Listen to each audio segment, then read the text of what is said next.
บอกว่าพัดเราบ่ได้อันนั่นเลยบ่เราบ่ได้มาเลยบ่มาหากะเมื่อบางวันอย่างวันจันทร์นี่บ่อืมกะเมื่อวันจันทร์กลับไทยคืนบ่มีแต่ลูกเพิ่นอยู่กลางคืนก็อยู่เลิกมาโรงเรียนก็แล้วกันอยู่เฮือนนั่นแหละโอ้อยู่แต่เขาบ่กะแบบเฮาเบิ่งอันนี้นะเจ้าบ่แม่น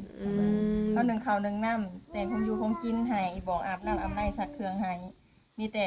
ถ้าอีกก็สิว่าสิให้คันก็เจ้าบ่กล้านอนก็ให้เขานอนอยู่นี่แล้วเขาบ่นอนเขาอยากนอนพุ่นก็เลยว่าก็ดีคือกันนอนพุ่นมันจังมันก็บ่เงียบบ่เหงาเฮือนมันก็จะบ่เป็นเฮือนห้างแม่ๆก็มีแต่เขาเลิกโรงเรียนมาเขาไปคนบ่2 คนได้แล้ววันนี้ไปรับไปส่งน่ะเป็นทางเจ้าบ่แม่นวันนี้คือออกแล้วจะเคยแม่น้องมวยติแม่นรับจ้างทางมาพัดบ่แบบเพิ่นนั่นบ่บ่แม่นว่าจ้างแบบว่าพัดก็คือเพิ่นก็อยากไปหาเงินเนาะอยากหาเงินเลี้ยงลูกคันอยู่นี่เพิ่นก็บ่ฮู้ว่าสิหาหยังเพิ่นก็บ่ได้ว่าจ้างมีแต่ว่าซื้อข้าวซื้อน้ำอีหยังเพิ่นก็ซอยเฮาแบบนี้นะให้เจ้าเบิ่งดูแลเนาะเพิ่นก็ฝากเงินฝากค้าใหม่เฮาซื้อหันซื้อนี่สู่ลูกสู่เต้าเพิ่นกินเฮาก็บอกบ่พัดอยู่ว่าคันว่า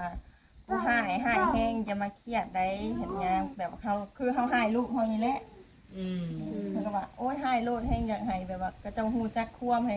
ก็เจ้าฮู้จักเฮ็ดเองมันบอกว่าใส่โลดเฮ็ดหาเฮ็ดนี่ก็ใส่โลดนะ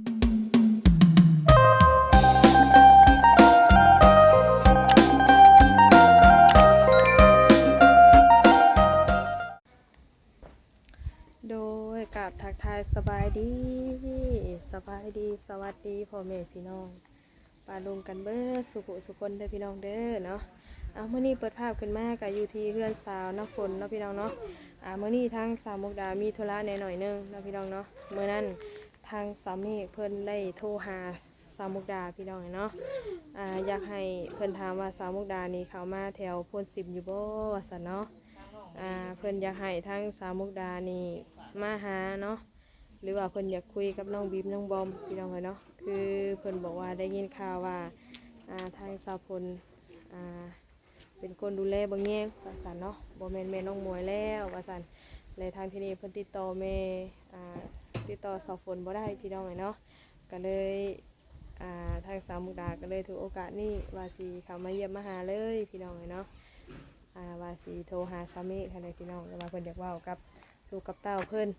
ไปเป็นจังได๋นะมิตรไปเบิ่งไปส้มน้ำกันพี่น้องเอ้ยโดยพาพี่พังน้องเข้ามาเป็นกำลังแห่งใจคือเก่าเด้อพี่น้องเด้อโดยพี่น้องเนาะเปิดภาพขึ้นมา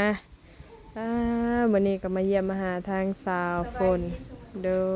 ยสบายดีนี่สิพากันไปทางใดนี่ก็สิเอาข้าวไปส่งโอ้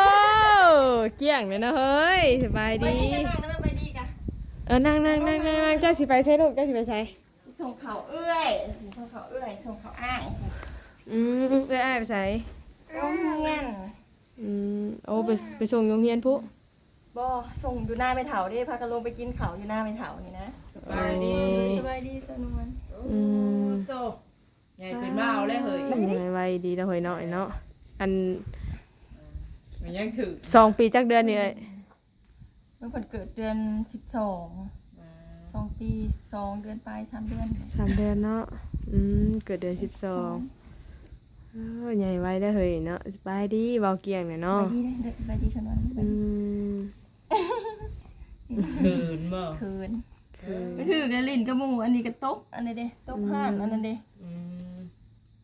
ลูกตะปูเพิ่นคือสิเบาเกียงแน่เดี๋ยวนี้เนาะเป็นจังได๋เดี๋ยวนี้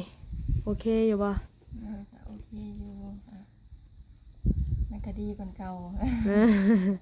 ก็ดีก่อนเก่าขึ้นหลายเก่ามันก็สบายก่อนเก่าแต่ก็สอนความได้เว้าเลยก็สอนความกำลังสอนความเนาะกำลังเรียนไปเรียนเว้านำเงียบเนาะเข้ามาบัดนี้เงียบคือเล่นกับน้องมวยก็ไปโรงเรียนเลยยังบ่เลิกเป็นจังได๋ทางเขาบ่าพอกว่าพัดเราบ่ได้อันนั้นเลยบ่เราบ่ได้มาเลยบ่มาหากะเมื่อบางวันอย่างวันจันทร์นี่บ่กะเมื่อวันจันทร์กลับไทยคืนบ่แม่โดยเดี๋ยวว่าอยู่เพื่อนเราก็เงียบเนาะมีแต่ลูกเพิ่นอยู่กลางคืนก็อยู่เลิกมาโรงเรียนก็แล้วกันอยู่เฮือนนั่นแหละอยู่แต่เขาบ่ ก็แบบเฮาเบิ่งแบบนี้นะ เจ้าบ่ แม่น อืม เขานึ่งข้าวนึ่งน้ำแต่งคงอยู่คงกินให้บอกอาบน้ำอาบในซักเครื่องให้มีแต่ถ้าอีกก็สิว่าสิให้คันเขาเจ้าบ่กล้านอนก็ให้เขานอนอยู่นี่แล้วเขาบ่นอนเขาอยากนอนพุ่น เอา ก็เลยว่าก็ดีคือกันนอนพุ่นมันจังมันก็บ่เงียบบ่เหงาเฮือนมันก็จะบ่เป็นเฮือนห้าง แม่นๆก็ใกล้อยู่เนาะ แม่นก็ใกล้เฮือนแม่น้องมวยก็มีแต่เขาเลิกโรงเรียนมาเขา สอง ใคร คนบ่ แม่น สองคนได้เนาะ วันนี้ไปรับไปส่งน่ะเป็นทางเจ้าบ่ แม่น อืมวันนี้คือออกแล้วจากเฮ้ยแม่น้องมวยเด้ แม่น เออ แล้วแม่น้องมวยเพิ่นก็ว่าอยากไปเฮ็ดเวียกเฮ็ดงาน อืม สอนแม่บ่นะนกเอี้ยงว่าสอนนี่ ก็คือว่า ว่าพั แม่ ดก็ เนาะ เลยว่าคันแม่น้องมวยยุ่งยากอะมาฝากเท่านี้ก็ว่าก็เบิ่งเพราะว่ากันยังบ่น้อยปานใดหั่นดี อืม แต่แบบว่าบ่คือแบบนี้นะเฮาเอาบ่ได้คันแบบนี้หั่นนะแบบว่าเฮาสิงมอันนั้นก็ เออ เฮาบ่ได้ อันนี้ยังว่าแบบเขาหูความเนี่ยเนาะเขาบอกหยังกะ เพราะว่ามีแต่เฮาบอกให้เขาตอนเช้าเฮาก็ไปปลุกมันกินข้าวนุ่งเครื่องไปโรงเรียนเฮาก็ไปส่งแบบนี้นะตอนแรกเฮาก็ไปรับ อืม เฮ็ดอยู่เฮ็ดกินแล้วก็เอิ้นเขามากินข้าวแบบนี้นะ เที่ยวไปเที่ยวมาแน่เนาะ อืม ตอนกลางเว้นก็ไปรับเขามาแล้วก็กินข้าวอยู่หน้าแม่เฒ่ากินข้าวแล้วก็ไปส่งอีก โอ้แบบรับจ้างทางมาพัดบ่แบบเพิ่นนั่นบ่ โบแมนว่าจ้างแบบว่าพัดกัน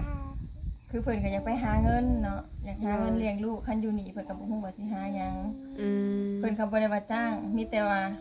ซื้อข้าวซื้อน้ำอีหยังเพิ่นก็ซอยเฮาแบบนี้นะ ให้เจ้าเบิ่งดูแลเนาะ เพิ่นก็ฝากเงินฝากค่าใหม่เฮาซื้อหันซื้อนี่สู่ลูกสู่เต้าเพิ่นกินแบบนี้นะบ่แม่นว่าจ้าง อืม เพิ่นว่า แบ แบบ บ ว่า ว่า จ้างมันแฮงหลายได้เนาะ อืมแบบซอยเนาะ คือเบาพัดกับทางเฮานี่ก็จำว่าเป็นเอื้อยน้องกันตะกี้ก็เบาพัดก็เคยไปอยู่ในแม่เด้ อืม แต่ว่าเราเป็นบ่พัดเป็นลูกหักของอีแม่ โอ้ซั่นบ่ ก็เลยว่าก็เบิ่งเอ้า อืม ตะกี้ก็อยู่นำแม่น้องมวย ช่วยกันไปเนาะ แม่ก็ซอยกันไปอีกอย่างก็เขาก็ฮู้จักความแล้วนะ อืม เฮาก็บ่แม่นว่าสิไปงม คือแบบนี้เนาะเฮาไปทางใดบ่ได้ อันนั้นคือว่าเฮาอยากไปเฮ็ดเวียก อันนี้ก็คิดว่าอยากไปเฮ็ดเวียกอยู่ มีแต่ไปเฮ็ดเวียกก็มีแต่สิหนึ่งข้าวหนึ่งน้ำ อืม ไปส่งแล้วก็เอาไปฝากน้าแม่ให้แม่ไปหับไปส่งมาทางนี้ โอ้ ตอนแรกน่ะใครก็เจ้าคอยย่างมาเฮือนแบบนี้นะคันเฮาอยากไปเฮ็ดเวียกนะเฮาคิดนะ ก็ได้คือกันเนาะเพ ก็ ราะ ได้ ว่า คือกันเพราะว่าเฮากับบ่ได้ซ้ำนี่คันซ้ำนี่แหละเอาบ่ได้คันซ้ำนี่ อย่างน้อย เขาก็เริ่มใหญ่ได้จักปีแล้วก็น้องบีมน้องบอมเพิ่น บอมบีมก็7 ปีบอมก็เป็น8 9 ปีแล้วบ่ อืมจักความเลยเนาะ อยากเขานอนอยู่หั่นเขาบ่ย่านถามเขาอยู่แบบย่านบ่คันย่านแล้วมานอนในไอ้ดีอุ้ยลูก อืม ดื้อหลาย เนาะ เพราะว่าทางอันน่ะทางสามีเพิ่นก็ไปหาเงินอยู่ทางพุ่นเนาะทางผัวกลับมาทางพี่พี่ โอ้ยดื้อแท้มาหาพี่นะ ผู้หญิงน่ะอยู่แล้วแม่ผู้หญิงน่ะเนาะ แม่เป็นยังไงกันแม่ อืม ได้ลูกหล่ะหึ ตอนนี้เราอยู่เวียงหมดตอนนี้นะ แม่นสเมกตอนนั้นเราโทรมาอยู่เบียงโทรศัพท์ของหน่วยน่ะหามันเพก็เลยแบบเพิ่นโทรบ่ได้นะมันเพ เห็นแล้วว่าอันมือใดอันเจ้าข่าวอันไปพลซีฟนะบอกข่อยในเด้อแล้วว่าข่อยอยากอันโทรหาลูกข่อยแล้วว่าสินะ เขาไปโรงเรียนต่ำ อืม ไปแบบปริมาณนี่เนาะไปอยู่หน้าผม อืม บางมื้อก็มากินข้าวอยู่นี่ อันนี้เฮาบ่ได้เห็นว่าเจ้ามา บ่ แล้วก็อาบน้ำกำลังแบบจกเอาข้าวแล้วก็ซื้อของกินให้เขาดิ เออ ไปพุ่นอาศัยว่ามันใกล้ให้ได้ไปลงไปกินอยู่หั่นมันเย็น เออ เว้นแล้วมันเย็นหั่นน่ะกินข้าวกินน้ำแล้วก็ให้เขาล้างแข้งล้างขาไปโรงเรียนต่อแบบนี้นะ อืม 11 โมงสักเนาะเนาะเด็กจะเลิกได้นี่11 โมง ก็ดีแล้วเนาะยังว่าอันทางสาวฝนเพิ่นเบิ่งเพิ่นแยงให้เนาะคันซั่นก็โอ้ยากอยู่ได้ในการเงินหาคำก็คือว่าแล้ว เราก็เคยอยู่นํกัน อืม เด็กน้อยกับเขาลิ้นกับมีหมู่มีคู่ก็คือกันกับอยู่กับแม่มวยนั่นแหละแนวใดคันว่าเฮาบ่ให้บ่เฮาก็ให้คือกันคันแนวใดแบบบ่ฟังความเฮาก็ให้เฮาก็บ่ว่าสิใจดีได้ แม่นแม่น ก็สอนแน่แหละ อืม เฮาก็บอกมาพัดอยู่ว่าคันว่าผู้ให้แฮงจะมาเครียดได้เห็นหยังแบบเฮาคือเฮาให้ลูกเฮานี่แหละ อืม เพิ่นก็ว่าโอ๊ยให้โลดแฮงอยากให้แบบว่าก็เจ้าฮู้จักความให้ ก็เจ้าฮู้จักเฮ็ดเองมันบอกว่าใส่โลดเฮ็ดหาเฮ็ดนี่ก็ใส่โลดนะ อืม เฮาก็คันแบบเวียกนั้นเฮาก็บ่ได้ใส่ยิ่งมือก็ใส่ล้างถ้วยล้างบ่วงล้าง3คนเขาบ่เป็นหมู่กันนะ อืม ใช่เฮาก็อยากให้เขาเป็นไปนำพอดี อืม เพื่อว่าบางทีบ่ได้อยู่นำเฮาไปอยู่นำผู้อื่นนะพอได้ไว้ กับแบบว่าเธออยู่ผู้เดียวก็พอได้ช่วยเหลือตัวเองได้เนาะ แม่ ว่าบ่ได้แล้วนะมือก็เริ่มใหญ่ อีกอย่างก็ผู้ชายมันก็บ่คือผู้หญิง แม่น ท่านผู้หญิงเนี่ยเอาตัวเองรอดได้9ปีได้ ๆอันนี้จักปีแล้วเฮาละบ่สิบ 9ปีคือกันเห็น มาผู้น้อยเด้ค่ะ ผู้น้อยนี่7 อืม 3อันดีแต่แบบผู้ชายดูกับผู้หญิงว่าอะไรผู้ชายเขาแบบบ่ได้ละเอียดลำไรนะอีเพิ่นมา บ้านการเฮือนเนาะ อีเพิ่นว่าเพิ่นสิซื้อข้าวซื้อน้ำให้ลูกเพิ่นหนึ่งกินเอง แต่อันนี้ว่าโอ้ยมันบ่ได้ดอกอ้ายผัดเนาะคือหมอบอมผัดบ่คือน้อง อืม อ้ายผัดบ่ลำลิลำไรนะมีหยังหั้นนะ อืม แต่ย่านร้านหิวข้าวอิหยังกับเพิ่นก็เลยว่าบ่ซั่นกูสิฝากเอามึงว่าก็ฝากได้อยู่แต่เพิ่นว่ากูบ่ได้จ้างได้เพิ่นว่าจังซี่ อืม บ่จ้างก็ยาวว่ะเพิ่นว่าคันเงินบ่มีแล้วโทรบอกเพิ่นว่ามันก็บ่มีดูบ่ยอม อืม มันก็บ่มีตลอดได้ว่ะเพิ่นก็หัวได้ ถ้าอยู่ซะเนาะเราก็ยังหาเงินได้เลี้ยงลูก นี่จะเป็นหาเงินมาแล้วก็ซื้อข้าวซื้อน้ำซอยกันหั่นแหละเพิ่นว่า อืม เอาเงินให้ลูกไปโรงเรียนคันว่าบ่มีขาดเพิ่นหยังก็โทรหาเพิ่นเพิ่นว่าจังซี่นะ อืมก็ถือว่าตอนนี้เพิ่นกลับไทยแล้วเนาะ หันจะกลับมาวันจันทร์เพิ่นมา2-3มื้อบอกเพิ่นมา เอา อีกอยู่เป็นน้ำแม่น้องมวยก็ได้ยินว่าเราอยากไปเฮ็ดเวียกเฮ็ดงานหมอพัดก็โทรมาว่าเรายากเราอยากไปเฮ็ดเวียกเฮ็ดงานก็เลยว่าฝากไว้ อืม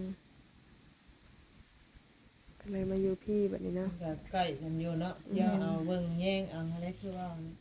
อืม นี่เป็นหนึ่งเขาวหนึ่งน้ำเฮ็ดอยู่เฮ็ดกินปลาไว้คันเฮาไปเวียกไปงานอีหยังก็เฮามีเวียกทางอื่นเฮาก็คันว่าเฮาบ่อยากไปหาบตะแลงแบบมันโฮมๆแน่หั่นดิก็ย่างมาพากันย่างมา3คน แอดดีนะบ่ แม่นแอดดีนะ อ๋อ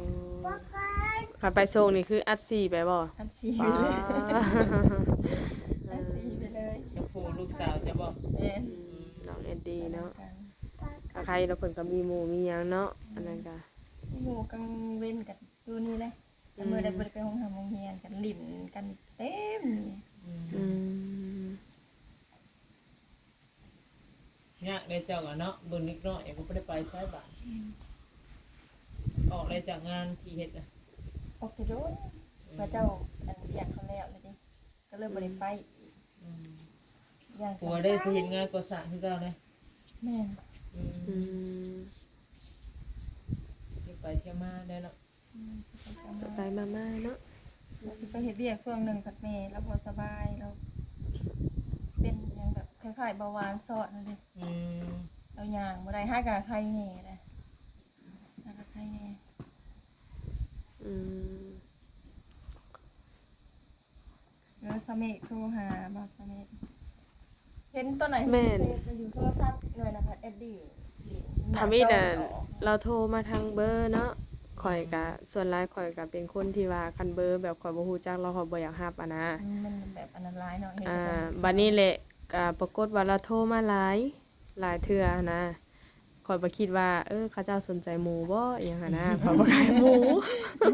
มีค่าเนาะ หมูได้ส่วน ก็ข่อยก็โพสต์ขายหมูเด้ก็เลยอัน ใส่แบบนี้ โทรกลับไปบัดนี้เพิ่นก็คือว่าแล้วเฮาบัดบ่จักเพิ่นบ่จักเบอร์เพิ่นเนาะก็ฮับฮัลโหลเพิ่นก็สมุกบ่ว่าแม่นว่าเพิ่นก็เว้ายาวนะบัดนี้ไผดียังไงโตก็ยังพังเพิ่นเว้าอยู่แม่นผู้ใดเพิ่นก็เว้าเรื่องอันของเพิ่นนั่นแหละบ่ว่าเจ้าบ่จื้อข่อยบ่นี่ว่าพังดีๆดูเสียงป่านี่แล้วบ่สิว่าบัดเฮาบัดยังบ่ทันได้นั่นนะแบบฮับเพิ่นสมุกบ่เลย ไปนำแล้วมาสุดท้ายแล้วท้ามันจะเป็นไผ บัดนี้ก็ฟังโดนแน่เนี่ยบัดนี้เพิ่นก็บ่เห็นอันนี้ตอบเนาะบ่ว่าบ่จื้อกันบ่เพิ่นว่าโตก็คืดแล้วบัดนี้ คนมากันหลายเนาะ บ่มาก็บ่มาทางเฟซเอามาทางเบอร์บัดนี้น่ะจักเพิ่นเว้าไปสั่งได้คำหนึงเนาะจำได้อ๋อนี่แม่นสามีเองบ่สามีเองแล้วเพิ่นว่าติบ่จื้อจำเสียงกันบ่ได้โอ้ทำอีกก็จำบ่ได้แล้วเนาะว่า รถจักอันนั่นมาแต่สายรถพูดผิดรถ บอกไปเลย โอ้ยอะไรวะแล้วเพิ่นละถามเพิ่นสิถามว่าอันแบบว่าช่วงนี้ได้ข่าวมาเพิ่นสิบอยู่บ่เพิ่นว่าหั่นนะแต่บัดนี้แหละเพิ่นว่าอยากอันคุยกับน้องบีมน้องบอมเพิ่นน่ะก็เลยว่าโอ้เข้าไปก็ห่างๆหั้นแหละว่ามีแต่ว่าอันมื้อใดเจ้าเข้าไปแล้วเจ้าโทรบอกหน่อยเด้อเพิ่นน่ะข้อยอยากเว้านํลูกเพิ่นน่ะได้ยินข่าวว่าอันน้องบีมน้องบอมหั่นได้ไปอยู่น้ำสาวฝนแล้วว่าสินะอืม แต่บัดนี้เราว่าเราสิโทรหาเจ้านั่นแต่ว่าเราตั้งเฟซใหม่ไปจ้ะ ตั้งใหม่เลยครับ ก็ได้พอรู้สึกว่าเฟซเราแต่ก่อนน่ะก็มีตะกี้ แม่ น่ะ ตะกี้ก็มีแล้วก็โทรหาตลอด บัดนี้แหละ อุ้ย จักซื้อเฟซเพิ่นได้ใดแหละเป็นภาษาลาวค่ะนะเพิ่นว่าหาเฟซข่อยแหน่ข่อยอยากโทรเด้เพิ่นน่ะทาง Facebook เพิ่นน่ะโทรหาทาง Facebook ก็รับบัดนี้น่ะสงสัยแล้วอันบ่มีเฟซเจ้าหั่นแหละเบิ่งนี่เพราะว่าคันว่าอันมื้อใดจะเข้าไปแล้วอันเดี๋ยวเจ้าโทรบอกข่อยหน่อยเด้อข่อยอยากเว้านำลูกว่าคือว่าข่อยก็ติดต่อสาวฝนบ่ได้แล้วว่าสินะเห็นแล้วว่าจังซี่ คือว่าหับเพิ่นแล้วตอนนั้นเพิ่นบอกนี่ครับก็ตอนนั้นก็โทรลง อันรูปน้องอันนั่นขึ้นนะลูกสาวเพิ่นน่ะอืมตะกี้ก็มีอยู่นะเฟซเราอันหนึงนะแต่ว่าเราบ่ได้ใช้แล้วตัวนั้นน่ะเราตั้งเฟซใหม่ ก็คือกันกับเฮา อืม เฮ้แล้วก็ทิมเลยบ่ได้ใส่เฟซเก่าเลย ถือว่ามื้อนี้มากับบ่พ่อน้องบอมน้องบีมซั่นพี่น้องที่แรกก็ว่าสิมานี่พี่น้องเนาะทั้งแม่เพิ่นอยากโทรลมเพิ่นไปแต่โดนแล้วบ่ซะเอ้ย ไป สาเมกนะ โดนได้ เออแล้วเราก็บ่ได้ติดต่อมาเลยบ่ ตอนนั้นก็โทรลมกันอยู่ตอนนั้นก็ติดต่อมาอยู่ลมกับลูก อืม นี่ยังลูก อืม กินน้ำมึง กินน้ำนะ กินน้ำให้กิน เออ น้ำก่อน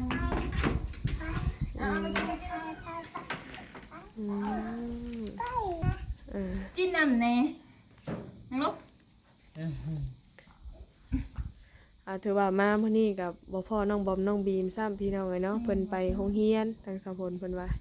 วันนี้ย่างไปหน้าแล้วจะลงไปถ่ายอยู่หน้า แล้วเจ้าก็กำลังสิไปส่งข้าวส่งน้ำให้เพิ่นเนาะ แม่น ถือว่าตอนนี้ก็ พูดมันฮ้อนอยู่นี่ฮะอยู่หันมันผัดเย็นค่ะ เข้ามาก่อนหน้านี้คือตอนนั้นเพิ่นยังอยู่นำแม่น้องหมวยอยู่พี่น้องเลยเนาะเพราะว่าแม่น้องหมวยเพิ่นก็ได้ยินเพิ่นว่าอยู่เพิ่นว่าอยากไปเฮ็ดเวียกเฮ็ดงานเนาะวันนี้ก็เลยให้ทางน้องบอมน้องบีมนี่เป็นทางสะพลเพิ่นดูแลเทคแคร์ไป แต่ว่าเรื่องข้าวเรื่องน้ำนี่เป็นทางว่าพัดซื้อซอยเนาะหาซอยกันซื้อซอยกันแล้วก็เบิ่งซอยกันพี่น้อง ซอยกันตังหาตังอย่างเงี้ยนะ ทำบรรลุบาลานเขาเละ แกอีหยังก็ เขาก็ใหญ่เนี่ยแล้ว แม่น วันนี้ผัวกับเมียเพิ่นบ่ได้พัวพันกันบ่บ่ได้โทรหากัน คือว่าบริทูก เพิ่นเลิกล่ากันแล้วบ่ถ้าได้ยินแต่ว่าเพิ่นว่าห่าง อันนี้เขากับบูฮูเขากับมีแต่พวกเพิ่นลมกันแต่ก็แยกย้ายกันคนสุไปแล้ว ๆต่างคนต่างไปเนาะ อืม เอ้าเนี่ยคนต่างไปแต่นั้นเนาะ ตอนนั้นก็กำลังมายินดีนำช่วงวังหนึงอะเนาะมาบัดนี้ผัดเห็นแม่น้องว่าโอ้ยมันบ่คือเก่าแล้วว่าซั่นเป็นรักสามเศร้าอันนี้เนาะแยกย้ายกันเบิดอีกได้ก็บ่มีว่าผู้ใดผู้หนึงอยู่อีกได้ไปแยกย้ายเบิด ถึงเวลาเนาะบ่นี่บ่นอนสิแลอนาคตไผมัน อืม อุ้ย คิดว่าจ้างนี่บ่ไป แม่นรถเพิ่นทะเล โอ้ ให้ใช้ แม่นเพิ่นเอามาให้ใส่ครับส่งลูกเพิ่น อืม รถเฮากับพอดีเลยเฮากับไปให้แม่เฮาเที่ยวแม่เฮากับแต่ละมื้อแล้วก็ย่าง อืม เขาก็เลยว่าเอารถคันนี้มาแล้วก็เพิ่นก็ขี่รถเฮาโอ้ย ไม่ถือแล้ว เที่ยวไปเที่ยวมาเนาะ เมื่อกันน้ำมันแพงเนาะ แพงค่ะ ให้กะ เพลงนิดนึง32จะบ่ 30 บาทครับ 30ปลายพันปกติรถข่อย70มันเต็มมานี่ 90มันก็ยังบ่เต็ม รถข่อยแท้หากระโลงขีดเดียวนึงนะหันน้ำมันเข็มไม้มันนะข่อยไปเติมใช่เขาบอกว่าให้เต็มทางเลยใส่เต็มทางเลยฟาดใส่60เต็มทางนะป๊าน้ำมันข่อยลงขีดเดียวนึงเพราะว่าย้อนความที่ว่า นี่น่ะใส่30ก็ลดได้ของข่อยก็ลด เพราะว่า นิดเดียวเนาะ ในความที่ว่าน้ำมันมันอยากอึดเนาะก็เลยอัน ใส่30ตัวเอง บ่ให้มันขาดนะก็เลยเติมเต็มถังเลยว่ะ เรียนคิวเลย เพราะว่าเติมแต่ละเทื่อมีแต่เติมเต็มถังนะบ่ค่อยได้เติมแบบ3 40 4 50นะ หมอน้ำมันมันก็บ่สะดวกสบายเสมอนี่เนาะ เออ ก็เลยแบบขึ้นเพิ่ม ไปสาหัสด้วยจังได๋ยังว่าทางสาวฝนเพิ่นฟ้าวเนาะเลยมีแต่ว่าคลิปนี้ก็บ่มีหยังเด้อสาวฝนเด้อต่างมาเยี่ยมมาหาแล้วก็ว่าสิมาอันนี้แหละทางสามีเพิ่นขอมาแล้วก็เลยว่าเอ้าได้ผ่านเข้ามาทางนี้ก็เลยว่า จะให้เราเอา แวะมาลิ้น อืม สมัครไว้เนาะ ก็เลยว่าสิโทรมาหาสามีเพื่อนจะคุยกับลูกนั่นแหละเลยก็เลยมาเด็กน้อยบ่อยู่ซ้ำพี่น้องเลยก็มีแต่ว่าโอกาสหน้าเพิ่นเด้อว่าสายันมาทางสาวเพิ่นนั่นฟ้าวไปรับเด็กๆพี่น้องอยู่โรงเรียนเนาะเพราะว่าฮ้อนยามมื้อเที่ยงกินข้าวกินน้ำแต่ว่าคลิปนี้ก็ลาไปก่อนเด้อสาวฝนเด้อสบายดี โอ้ย โอเคพี่น้องเนาะสำหรับคลิปนี้ก็ขอบใจ FC ทุกท่านเด้อเข้ามาให้กำลังใจพี่น้องสำหรับคลิปนี้ก็ลาไปก่อนพี่น้องสบายดี